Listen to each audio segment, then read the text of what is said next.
All right, here we go. All right, guys, we are live once again with Search for Uhuru. Special program I'm going to start doing. I already did one for Senegal, and it's called Living and Doing Business in Africa. And the goal is to give you guys the facts on relocating to Africa, and then when you're there, depending on which country, because obviously I want to touch every country in Africa as far as with this. Okay, John Lou just fell off. My guess. Hopefully he hops back on. But the idea is to really give you the facts on living in Africa, and what to expect once you relocate there. So once you get there, how to live, how to conduct business, of course, how to feed your family and whatnot. Because I feel like there's a lot of misinformation out there and a lot of people romanticizing moving back to Africa. Like once you show up, you're in America, you move back to Africa and it's just going to be all just easy, and the transition is going to be easy and perfect. So yeah, my boy John Lewis wants to come on, but it's just the connection in Ivory Coast where he's at. It's just as bad. So I'm actually probably going to have to just stop this, unfortunately, unless you guys in the chat have something you want to touch on, and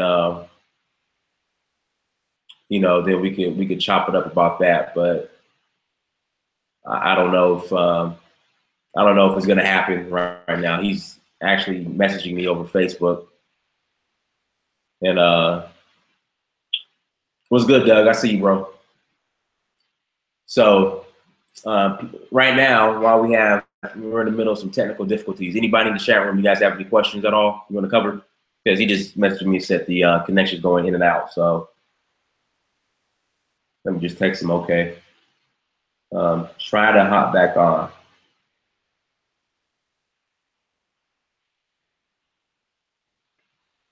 Let's see what happens. If not, if it doesn't work out, like I said, I'll just answer some questions, and then we'll just kind of freestyle, take it from there. Gun laws, that's a good question.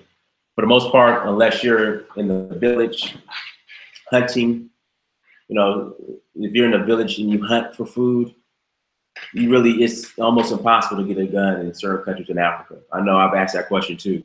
It's you pretty much can't own a gun. Man, he doesn't have any Wi-Fi. Man.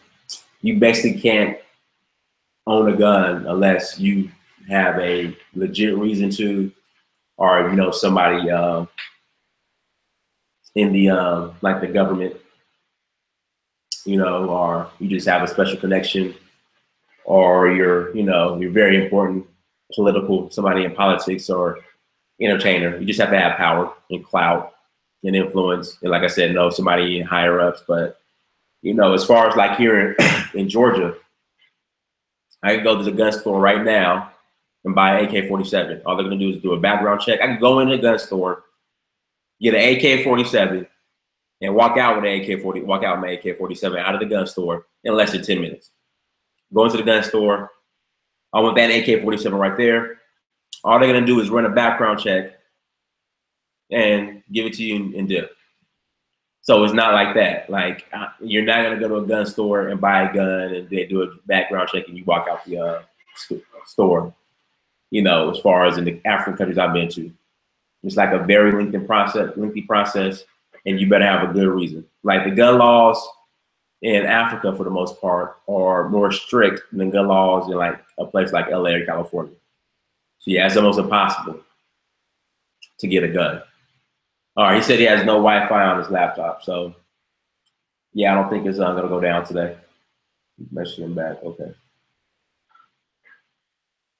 Yeah, it's just the connection on his end was real bad. So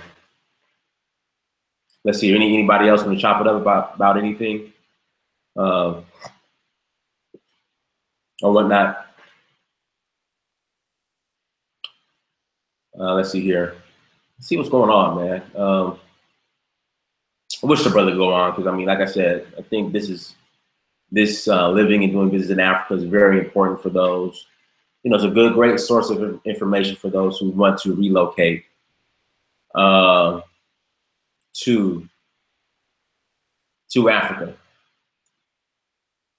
so you can have the truth and the full story behind it. Um,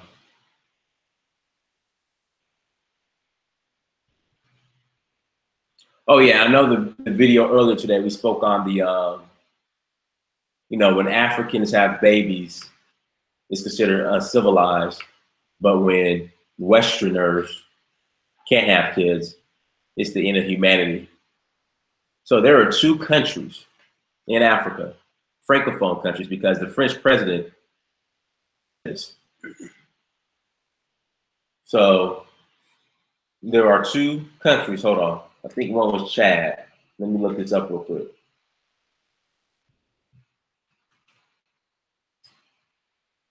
Okay, let's see. Let me make sure I'm right about this.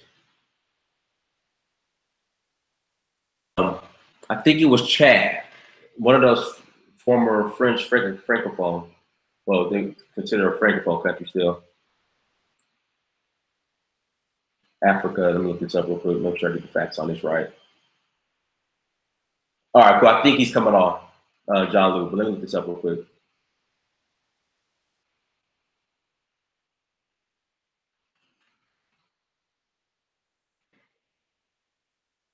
Yeah, I can't find it, but I swear that I think Chad put a limit on the number of kids one can have. I think. I'm not sure.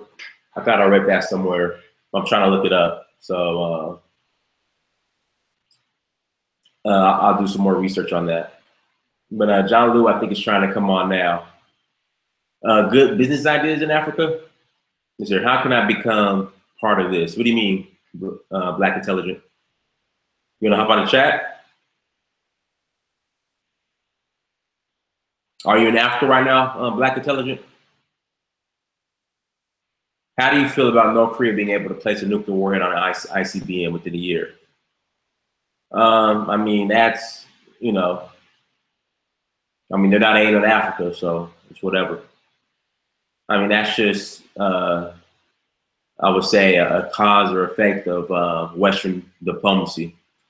You know, I just find it funny that, and I talked about this before, how we bully small third world countries who in reality pose no threat to us.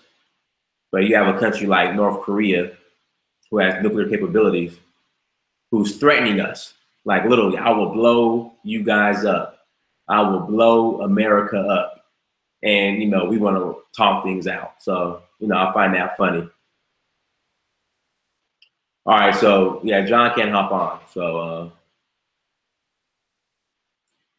damn, maybe next time. Shit. So John can't hop on. So how do I become a part of this? Okay, so you don't want to get on the chat. What are some thriving businesses in Africa? I'm trying to think. Really, I mean, anything could be a thriving business. Um, I mean, if you watch the video from last week, you know, Brother Mati, the living and doing business in Senegal. Brother Mati has a coffee. He does a coffee. He has a coffee shop. He has a chain of coffee shops in Senegal, where you have Wi-Fi and good coffee.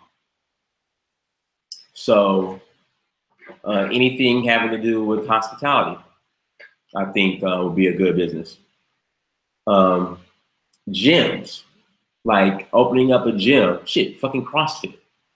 I mean, something like that would be a great business. Anything centered around tourism, as far as you providing and setting up trips or coordinating trips for people who want to go to Africa, that could be a good business. Wholesaling, getting items from Africa, wholesale, and selling them over here could be a good business. Especially when you're dealing like with purses. You know, I sell these. That's a good business. hell, real estate. I mean, anything, pretty much anything that you do over here in America, you could do in Africa and make bank. If you have the resources, you know, the people, you have people on the ground that can implement it and working for you, you could do great. Yeah, so John can't hop on. That's unfortunate. I was looking forward to having a brother on the show. Any other questions, you guys?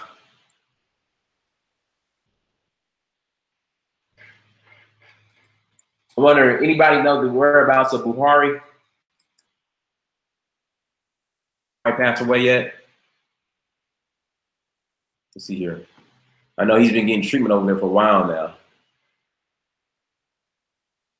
Nobody knows what's going on with Buhari, Muhammad Buhari.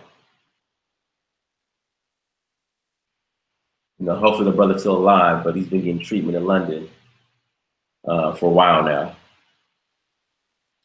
So hopefully he could get off his feet and come back to Nigeria and rule.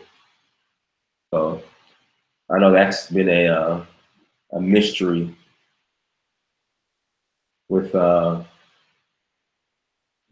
Nobody really knows what's going on with Buhari as far as his health condition or what's really going on. So you have an absentee president pretty much in Nigeria, in London getting treatment, which is odd. You know, and we've talked about this before. Why does a president of a country, especially Nigeria, they have the resources and the brain power, okay, to facilitate the treatment of Buhari, but he still decides to go to London to get treatment. That's odd. I find that very odd. So, no, that's just weird. I'm guessing he's saying he can't trust his own people in Nigeria to treat him because he's afraid that they might kill him. So instead he goes to London. What are your thoughts on foreign militaristic occupation of Africa by America, China, and the various European nations? It's bullshit, because you got to think about it. So I believe China is in Djibouti now. They have a military base there. And then of course, you have Africa. I believe one of the largest drone bases is based in Africa as well. I think somewhere in Chad or somewhere in one of those countries. But being African, if an African country ever, if it even crossed their minds to want to build a base in China or in Europe or in America, they will laugh him out the room. Those countries, he would be considered crazy. But it's normal for the West, or China, if you consider China the West, no, not really, it's not. It's normal for them to approach any country and say, hey, let's build a military base somewhere on the continent of Africa or in your African country. That's normal. African leader will say Uhuru Kenyatta ever decided, like even approach, will say London, hey, the Kenyan government wants to build a military base in London. They will look at him like he's fucking crazy. But when who's the prime minister of the UK now? Is it Theresa May? I don't know. Who's the prime minister? Yeah, I don't know. We'll just say, I just remember Blair. So we'll just say Blair, even though he's not there anymore. Then Blair approached Kenya and said, we want to set up a base, a United Kingdom base in Kenya. Can we do it? Africa, like, okay, no problem. Come on. But a lot of African soldiers or their military, they will go to the West and get trained by them. So, for example, Kenya will send their military personnel, soldiers or whatnot, to America or to the UK to be trained. In places like, we'll say Mali, you know, the Mali military will go to France to be trained. So that's normal. But if Mali approached Paris or France and said, hey, we want to set up a full-blown Malian military base in your country, to look at him like he's fucking stupid. So I don't agree with it at all, because it won't be reciprocated, meaning they can do it to you, but then when we ask to do it to them, they'll be like, hell no. So no, I don't agree with it at all. Can we reschedule? Yes. Let me know when you have a better connection.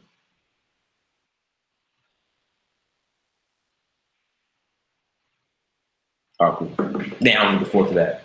But tomorrow, we're going to do Living and Doing Business in Africa, the Namibia edition, and then Living and Doing Business in Africa, Angola. So we're going to have that. We're going to have that as well going on tomorrow. So we'll make up for it.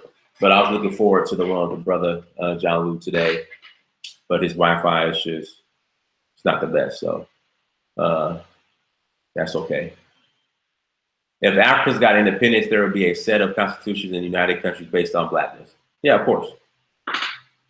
Of course. Just like in Europe and just like in Asia. So yeah, let's see here. Let me ask you guys this. Any other questions? Anything else you guys want to cover? Let's see what else is going on in African news today.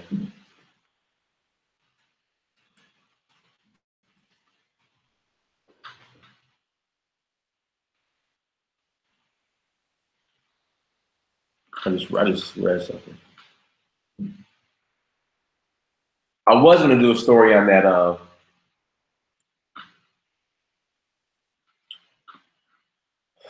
Did y'all see the South African artist being? I have not been to Victoria Falls. I have not. That's in Zimbabwe or Zambia. I think it's in Zimbabwe, right? I have not been. I was going to do a story on the girl, or will speak on the story of the girl who's the South African artist who was pushed down the stairs, I think in Amsterdam or somewhere in the UK. A little piece on that, but probably not. Or still might. Let's see what's going on there.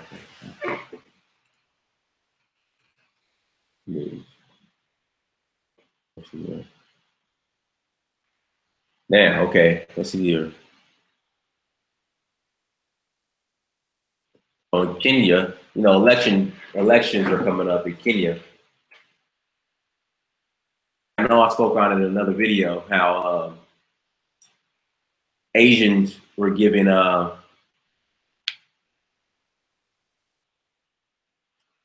they were given tribal status in Kenya, and they're saying that the reason why is because basically Uhuru Kenyatta is going to need the votes. So that was more of a political ploy. It's still some bullshit, but it's more of a political ploy. That's what some of my Kenya brothers were saying, that the reason why he did that is because he needs the votes. You know, but I'm reading here that there's a Kenyan deputy whose house was stormed by gunmen, unidentified gunmen have stormed into the house of Kenya's deputy president, William Ruto, in Sogoi in the Uasin Gishu County on Saturday, hours after the Ruto left for a campaign rally. Wow. The gunman disarmed and injured a police officer at the gate who fell unconscious and fired shots from inside the house, local media Daily Nation reported. Gunshots were heard from the house minutes before the arrival of police reinforcement who engaged the gunman, the report added. Ruto was reported to have left the rural home 3 hours before the attack for a rally in neighboring Kitao town in the Northern Rift Valley area. Unconfirmed reports say there were 3 gunmen and 2 of them were killed by the police. A police officer is believed to have been killed in the shootout. Wow. The deputy president's house has been cordoned off by the police as residents and the media gather for information on the attack. Security officials were not available for comments. The motive of the attack is unclear. All right, so what people have to understand, when election season comes in countries in Africa, shit heats up. I mean, it gets more intense. Election season is more intense and more violent over there than it is here in America. Because, you know, a lot of people will think, oh man, this past election between, you know, Hillary and Trump, I mean, it set this off, you know, it was tense, you know, there was violence. In countries in Africa, when it's time to elect a new president, fuck it. You have presidents that would say, fuck it, I'm not leaving office. Or I'm gonna pass this law where I'm gonna extend my term another 4 8 years. You'll have that as well. So when election season comes in Africa, shit gets tense and it gets violent. That's why, and nothing against my African brothers and sisters, I'm not trying to stereotype anybody. I would say avoid traveling to certain African countries during election season, because it could get tense as hell. That is the only time I would really say just be careful. I mean, you can still go, but really be careful during election season. And that's just not Africa. That's pretty much anywhere that's considered not westernized. I would say avoid traveling to those countries during election season, because shit could get tense. Very tense. So, you know, just be careful when you go during election season. I would say that. In Kenya, we're having elections in the next 2 weeks. Who do you like? You like Kenyatta? Or is I have a book by Oginga Odinga. In fact, where's my book? Here we go. Here we go. I got this book right here. Man, what the hell is that? I got this book right here by Oginga Odinga. Not Yet Uhuru. Now, isn't his like son running for president? Lawrence. Is Odinga's son running for president? Because I know him and the Kenyatta, they've always had some, I know they used to roll tide. I still have not finished this book. I bought this book when I was in Nairobi. I was in Nairobi and I saw it. It said, Not Yet Uhuru. I said, I gotta buy this book. It just got my attention. Okay, his son is running for president. Okay.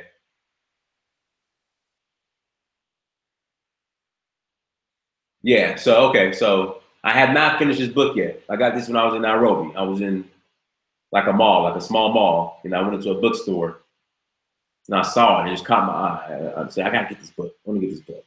Now I know in the book, Oginga and Jomo Kenyatta, they fell out. And so I guess the Kenyattas and the Ogingas the Odingas, they still, I guess, got somewhat beef. This is the fourth time what?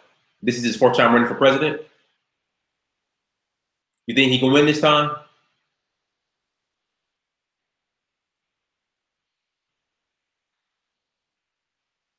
You think he might win this time, or is it going to be Uhuru Kenyatta, since he's going to get, for sure, he's going to get the Asian vote? Really, Jomo Kenyatta was getting too corrupt. Why do you say that? You know, my mother was named after Jomo Kenyatta. He was getting too corrupt. So I know they fell out. I forgot why. Like I said, I haven't finished the book yet. I've had this book now, it's a damn shame, for probably like 3-4 years. And I still have not finished it. I just remember they were him and in fact, here they go. Here goes a picture of Oginga. Here goes a picture of Oginga and Jomo Kenyatta together. Like I said, they were cool, and then they fell out. And I think fell out to the point where Jomo might have put a hit out on him, or tried to, or put a hit out on some of his associates. And they'll quote me on that, but I think it got pretty tense. So good book so far from what I read. Yeah. Raila Odinga has the numbers, but Uhuru would rig in this election again. Right, just like he's doing right now by, I guess, declaring the Asian a tribe. And Jomo Kenyatta killed his political opponents and stole too much land in the country. Now, Jomo Kenyatta, isn't Jomo Kenyatta's sister like the biggest landowner in Kenya?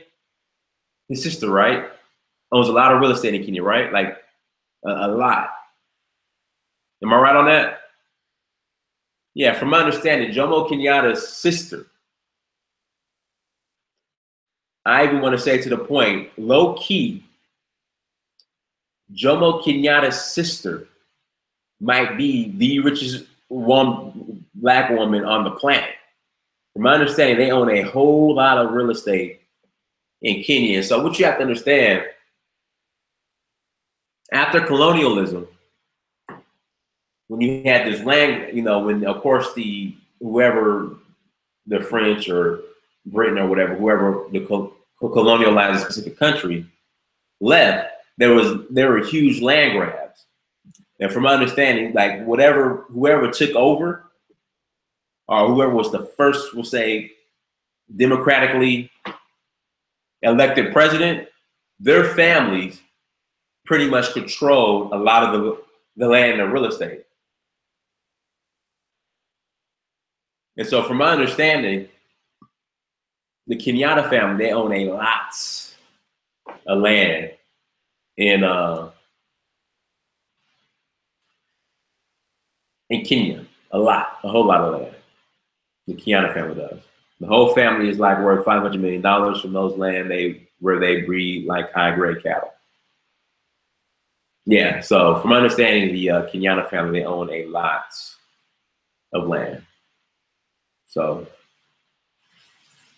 yeah, man, I wish we could have had John Lou on, because that was going to be a great chat. But we got some questions answered on gun laws, talking about politics in Africa in general. Election season, talking about Buhari, where the hell is he? He's absolutely disappeared off the face of this earth. So, we're getting some stuff on. We'll still chop it up a little bit. You guys got any more questions? The land grab was a result of Europeans leaving them. Yeah, exactly. When they left. To go back after colonialism, we had the land grab. So obviously, Kenyatta being the first president, he grabbed a lot of land. It makes sense. And that's just not limited to Kenya. That's limited to Africa as a whole. I'm sorry, not just limited to Kenya. That's, that goes on in Africa as a whole. So yeah, I haven't been to Nairobi. Last time I was in Nairobi was 2000, and I guess when I bought this book, probably 2014 maybe. Was the last time I was in Nairobi? I don't remember. How many ethnic groups have you encountered in total? Okay, let me ask a question, Mello. Mello, where are you from? Are you from Kenya? Define, or give me, what's the difference between a tribal or a tribe and an ethnic group? Like, if I say the Maasai is a tribe, is that offensive, or should the Maasai be an ethnic group? Is that a correct term? Because when I'm in Africa, 99, in fact, 100% of the Africans, when they refer to their tribe, they refer to it as a tribe and not an ethnic group.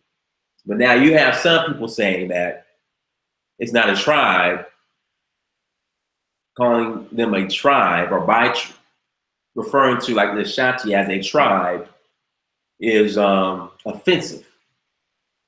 What are your thoughts on that? Oh, you're in Sandersville. What high school did you go to in Sandersville? I know, but I got peoples in Sandersville, Georgia.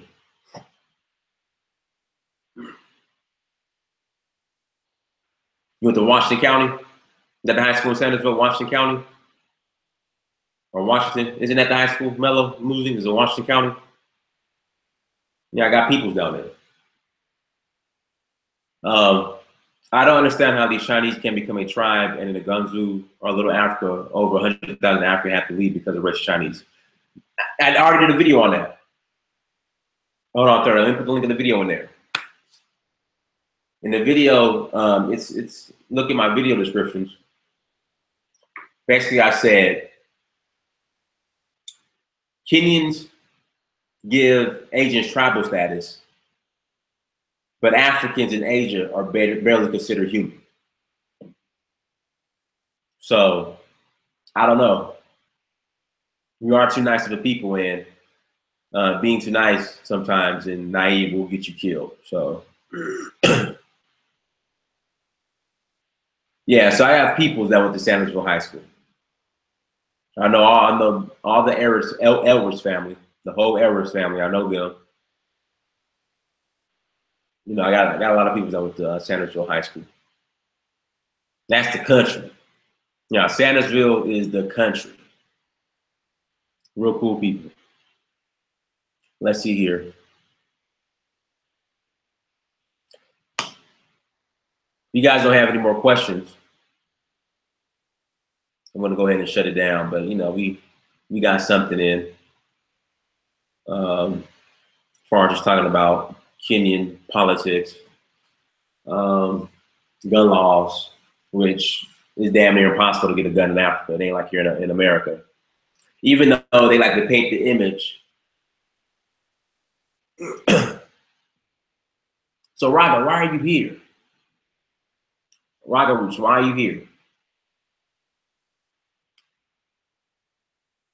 I don't know, Lawrence. I would say in South Africa and in Tanzania they were as well, especially in Tanzania. As far as being rude.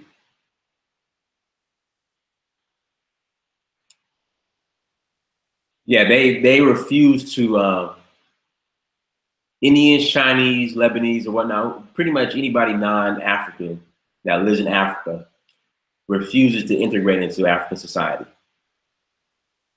Refuses. So yeah, you're right about that. So, any more questions?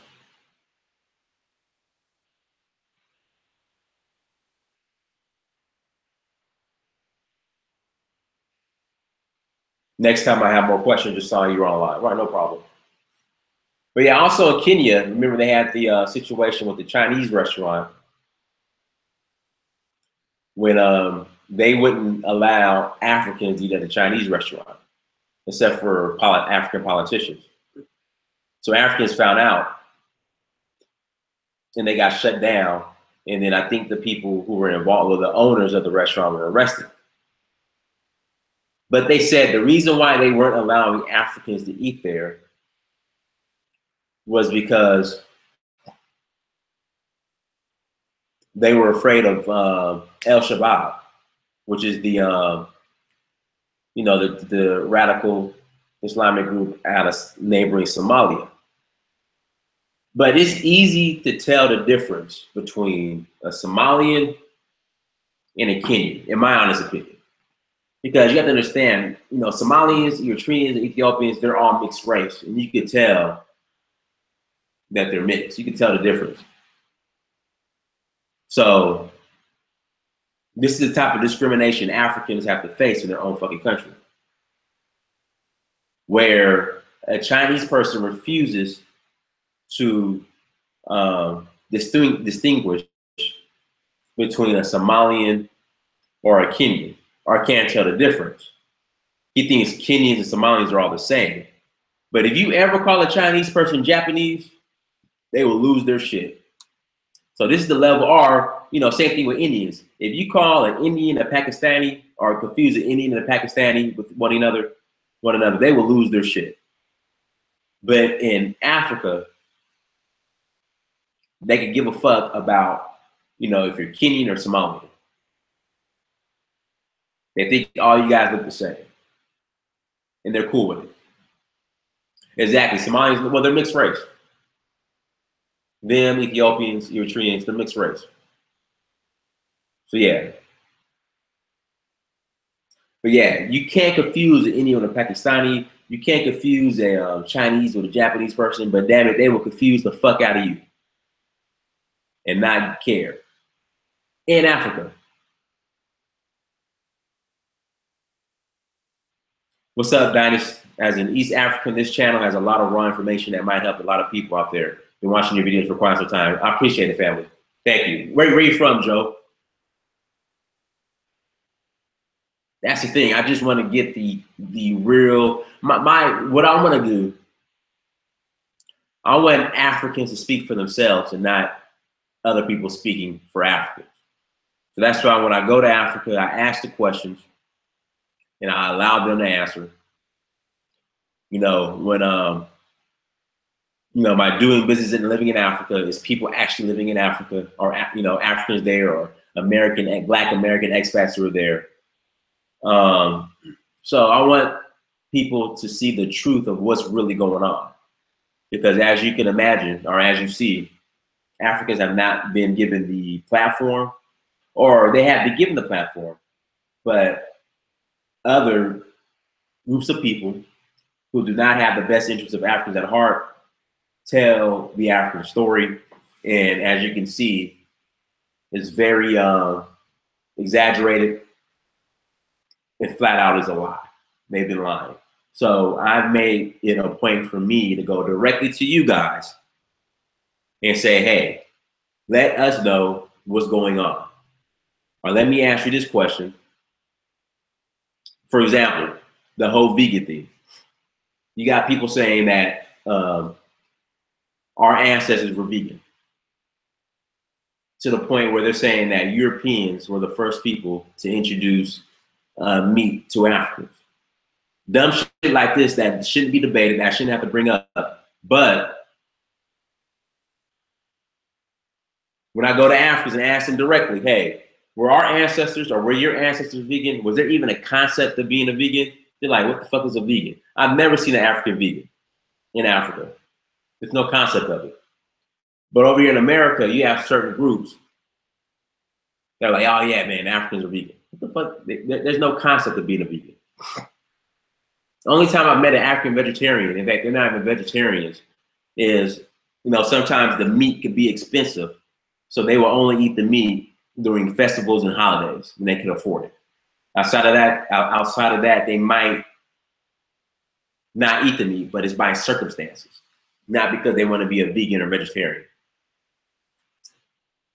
So that's what I noticed. Yeah, Lawrence, when I was in there eating the choma, was it choma?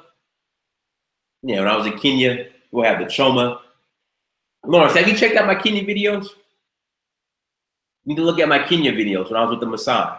No, we're eating the choma, cutting the lamb right there, skinning it, all that good stuff. I drank the blood from the neck. So I had some good times over there in Nairobi. But yeah, I have not been in Nigeria, not yet. I do plan on going to Benin City probably next year. Definitely want to get to Benin City and kick it there and check out the process as far as how they make the bronze statues. Yeah, choma. What's gout? Choma is good, but be careful of gout. What is gout? Because I was tearing that choma up with the I know it's not salsa, but what is it? It's like a salsa you guys make to go with the choma.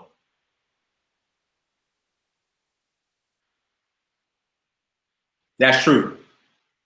And that's speaking of that, Hamadou, as far as Africans were the first to domesticate animals. You're absolutely right. So when the Europeans colonialized America, okay, they brought their animals with them. And what made the Europeans different from the Native Americans is that the Native Americans didn't domesticate their animals. So when the Europeans came and they took over, them along with the Native Americans, or they forced the Native Americans to domesticate the animals. The Native Americans started getting sick because they were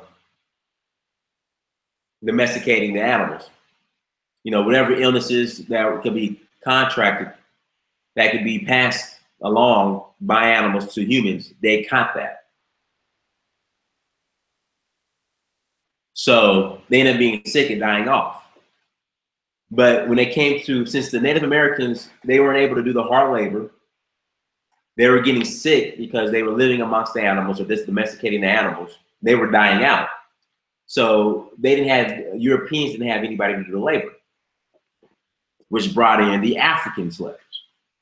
So when the Africans started coming to America, they were able to really, I guess, integrate in easier because in Africa, they domesticated animals, so they didn't get sick for the animals.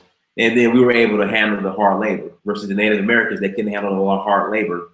And then they were dying from diseases that came from the animals. So yeah, that makes sense. All right, so I need to stop eating so much meat then. Okay. Because I be tearing up that lamb and goat. Guns, germs, and stills. That's the name of the Into Ascension. That's the name of the actual documentary. Go check that out. Exactly. That he talked about that. Exactly. So the Native Americans died out because they were murdered, they couldn't handle the labor, and then the animal domestication got them sick. Versus us, the Africans, when we came over, we were able to handle the labor for the most part, and then the animal domestication didn't kill us because we already domesticated animals, and we were already doing that in Africa. So I heard that Native Americans livestock had more fur as compared to the rest of the world. Hence, these livestock had a high probability to carry pathogenic bacteria. I mean, that could be. Go ahead, Joe. Dynast, I got a question. Is there a general solution to take back the economy and control it by ourselves, or do you believe it's a lot of factors that need to be dealt with, which are these? It's a couple of things. Idi Amin already tried to do it. So remember, Idi Amin, you're from Uganda. He kicked out. He wanted to take back control of the Ugandan economy. So what he did, he kicked out the Indians, which was a good idea. But the issue is, Joe, that the Ugandans who were supposed to replace the Indians had no skills. So they couldn't do the work. So that's why the Ugandan economy kind of failed, or did fail. So it's just they didn't have the skills. They didn't have the know-it-all. Now, what he should have done, and I know a lot of Africans sometimes get offended when I say this, when he removed the Indians, he should have reached out to probably the Ugandans who relocated to the UK that gained the skills and brought them in. He should have reached out to Black Americans, especially when he was in office back in the 80s. He should have reached out to us and had us come in and run it, because we obviously being in the West, whether in the UK or whether in Europe or in America, we've gained the skills. So that's what he should have done. And I know a lot of times Africans get offended when I say that, but Indians get kicked out. Let's get some Black people who have the best interests of our best interests in mind, and let's bring them in. So either Ugandans who left and went to Europe or America, or pretty much anybody Black that had a skill, he should have reached out to them and brought them in to save the economy and make sure it didn't go to shit. But at the same time, the same thing happened in Zimbabwe. So when Uganda kicked out the European farmers, the Zimbabweans struggled. But from my understanding, even though they like to paint the picture that Zimbabwe, I'm sorry, is a failed state, Zimbabwe is doing great. I mean, they had their issues with inflation, but they're pretty much they're doing good now, from my understanding. A lot of people have said Zimbabwe is a beautiful country, and it's pretty much bounced back from when they had the inflation issue. So yeah. Why do Black African people elevating racially ambiguous people internally within our inner circles? I don't understand that question. When you say racially ambiguous, okay, so you're saying Black people that don't identify as Black? Is that what you're asking? Why do we raise those people? Get back to me, Twan. If that's your question, if that's what you're asking. In those times, the education system was bad and was not to build skills, but to enhance literacy. So there are no sophisticated, skilled people back there. Okay, and that's the issue. they didn't have the skills. So that's what happened. That's why Uganda collapsed. And of course, the West hated them.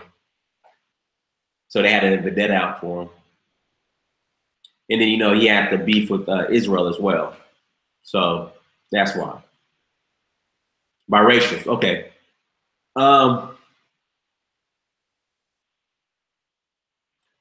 guess because we're time, I mean, well, you have to understand, during colonialism, mulattoes got preferred treatment. Okay, and so we were basically, that was passed on, that we should give mulattoes preferred treatment. And that's part of the reason why they're raised internally. Biracials who try to pass as Black people. What do you mean?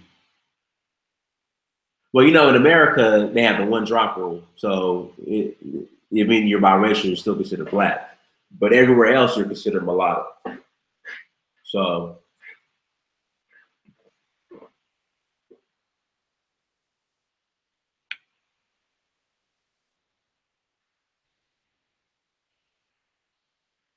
yeah. All right, you guys, I'm out to, if you guys don't have any more questions. Tron, did I answer your question before I shut it down? City life in Africa is pretty much the same as city life in Atlanta. I take that back. Let me step back for a second. Except for the food is fresher. Meaning you won't have, like in America, how we have Kroger and Ralph's on every street corner, Whole Foods. You don't have that in Africa. There aren't a bunch of grocery stores. So the food is fresher. But for the most part, it's the same. Like Nairobi, it's the same as Atlanta. Like, I really couldn't. The roads are good. Infrastructure was great in Nairobi. Nairobi was very clean.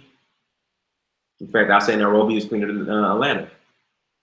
I really didn't see a homeless issue in the major cities in Africa like I do here in America. So in cities like LA, you have Skid Row, which is a housing crisis and health crisis in LA, in the city. I didn't see that when I was in the major cities in Africa. So I didn't see that in Dar es Salaam. I didn't see that in Nairobi. I didn't see that in Dakar. Because one thing I noticed in Africa, people are always doing something. So they're always hustling.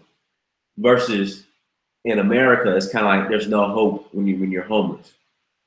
So you might be homeless in Nairobi, but you're out doing something. Like you're out selling something. Like literally, Africans who are watching this, you'll be at a stoplight and somebody will come up to your car selling belts, selling water guns, selling little toys, selling baby toys, selling bottles, doing something. Versus in America, when they come to your car and they're homeless, they're begging for change. So that's the difference. So if you're homeless, say you're homeless, you're still working. Versus here, it's like kind of like you've given up on life. That's the difference. But for the most part, like Nairobi, very clean. Windhoek, Namibia, very clean, very beautiful city. The car parts are very clean. Other parts outside of, it was very smoggy. So some of the cities are also smoggy as well. Like the car, very smoggy. But Nairobi, very clean city. Windhoek, very clean city. It just really depends on which city in Africa.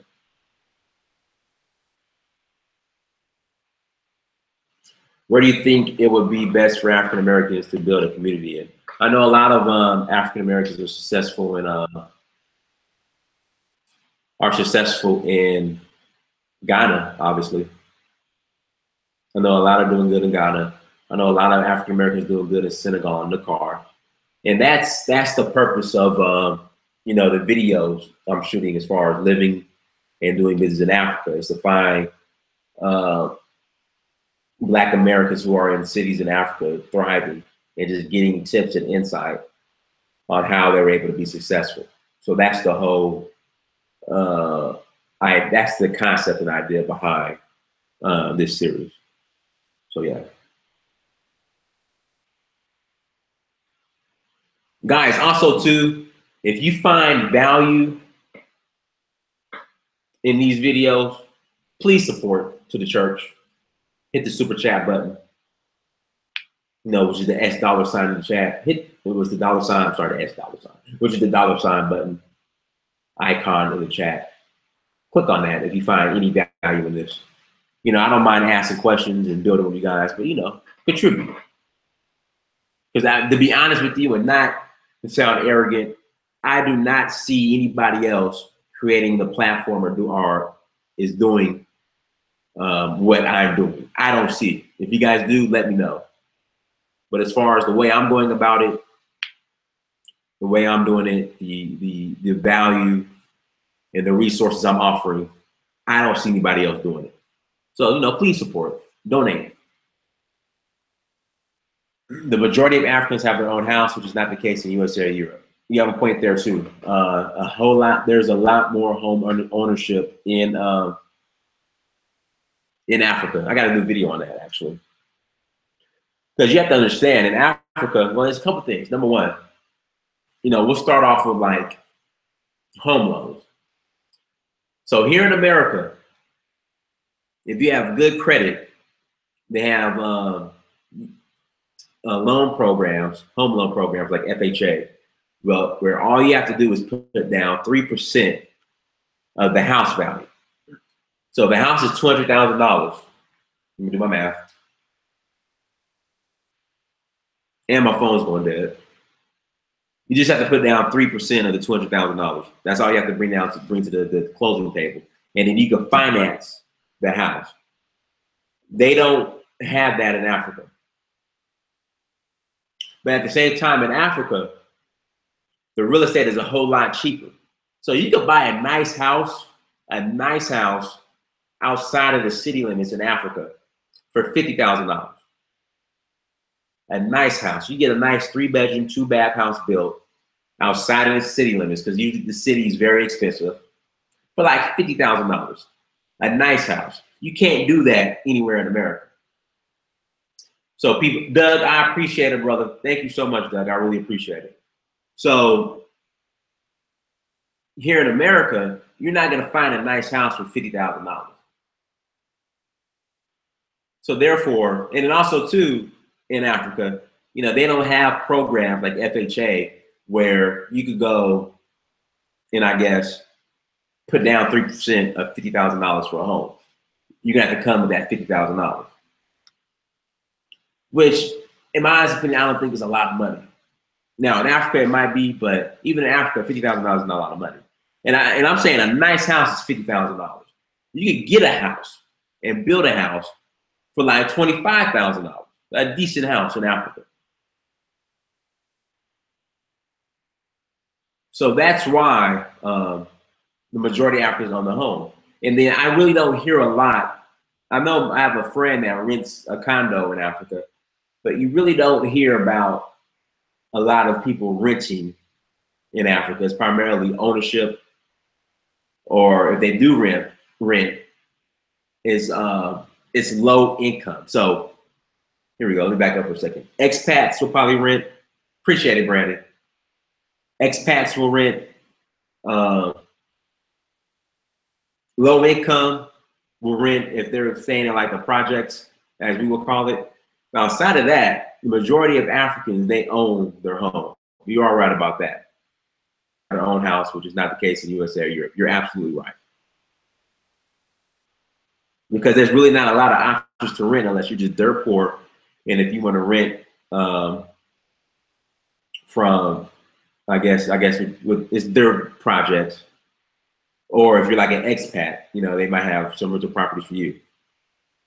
Because the rents are expensive too. Like if you're not in that low income bracket, like expats, like their rent is expensive. So yeah, the majority of Africans do own their own house.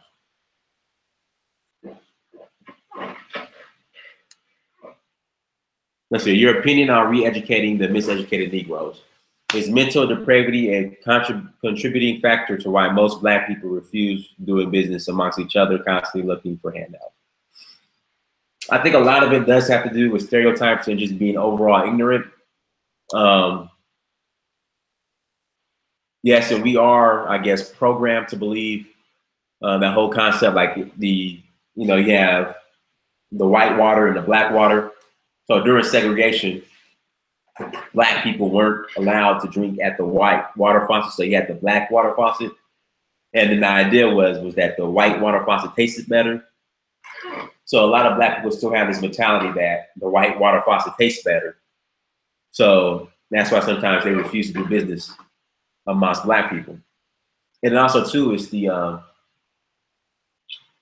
if you have one bad experience with a Black person doing business, a lot of Black people will take that and run with it as an excuse not to do business with Black people. But when they have a bad a bad experience in regards to doing business with white people or non-Blacks in general, they won't leverage that and use that as an excuse to not do business with them. They'll give them a pass. Give them a pass. They'll hold exactly white man's ice is cold mentality. Exactly, Twan. A lot of Black people have that. So they'll hold Black businesses. They will hold them more accountable than they will non-Black businesses.